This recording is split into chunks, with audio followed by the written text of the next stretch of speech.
प्रशासनाकडून 4 जून रोजी होणाऱ्या लोकसभा मतमोजणीसाठीची तयारी पूर्ण। दोन्ही ठिकाणी भेट देऊन जिल्हाधिकारी अमोल येडगे यांच्याकडून कामांचा आढावा। 686 अधिकारी कर्मचारी मतमोजणीसाठी नियुक्त। इतर व्यवस्थेसह सुरक्षा व्यवस्थेसाठी आवश्यक मनुष्यबळाची नियुक्ती। लोकसभा सार्वत्रिक निवडणुकीची मतमोजणी 4 जून रोजी सकाळी 8 वाजता सुरू होणार असून यासाठी प्रशासनाने प्राथमिक तयारी पूर्ण केली आहे। इतर तात्पुरत्या भौतिक सुविधांची उभारणी अंतिम टप्प्यात आहे।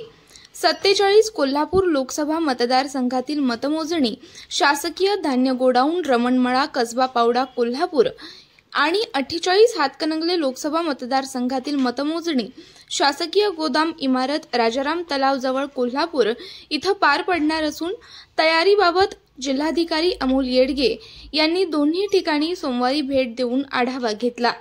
यावेळी त्यांनी मतमोजणी कक्षातील टेबलची रचना, उमेदवार प्रतिनिधी आसन व्यवस्था, सीसीटीव्ही, सुरक्षा व्यवस्था, मतमोजणी ठिकाणी येण्या-जाण्याचे मार्ग आदी विषयांबाबत पाहणी करून कामाबाबत आढावा घेतला।